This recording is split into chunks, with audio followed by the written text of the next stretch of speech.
Delinquent Society Rehearsal, Scene 1, Take 1.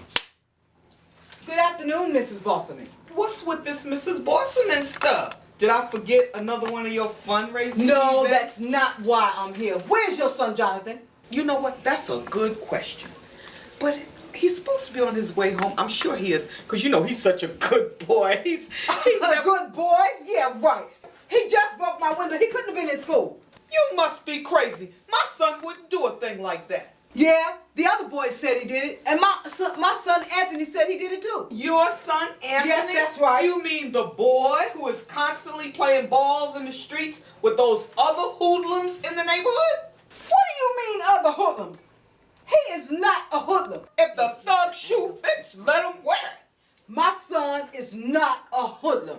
I'm surprised at you, Mrs. Bosserman. Listen, how dare you knock on my door and accuse my son of breaking one of your windows? Did you see him do it? No, I didn't think so. One of the other boys did it and just blamed it on Jonathan, and you believe them without even speaking to me or my son. And you know something? That's the main reason I don't go to any of your stupid fundraising You just events. cheat. That's not why I don't go to your fundraising events.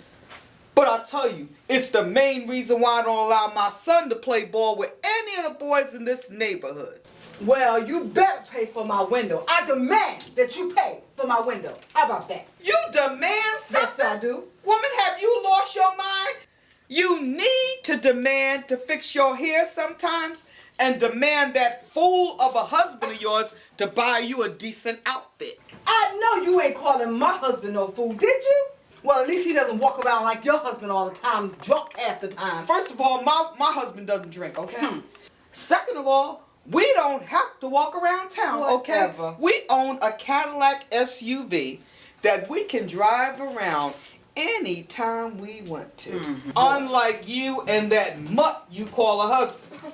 I'm surprised the two of you could even fit in that broken down Honda of yours since it's so small. After all, isn't that car a little tiny for your sons and both of you?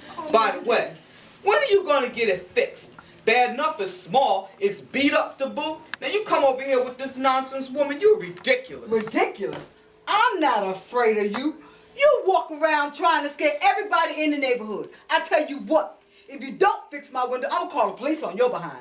Well, if you think you want to call the police on me, go ahead. Because I'm not going to fix your window. I will call the police. Good. You better know. I ain't fixing nothing.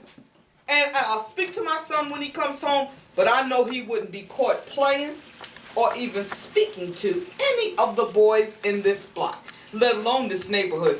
So now, Miss Sophia, if you don't mind, honestly, I'm really busy, okay? Busy doing what?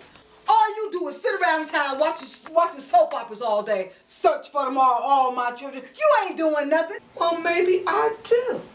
That's because my husband can afford here for we me go. to do that. Instead of running around trying to raise money for charities, you should get a job and do something to help yourself. Get yourself a new dress, go to a beauty parlor, buy a car. I don't care what you do. Just get your behind away from But the I front have of a my job. door. But you better fix my window, or else the popo won't be able to help you. I tell you that. Sophia, please.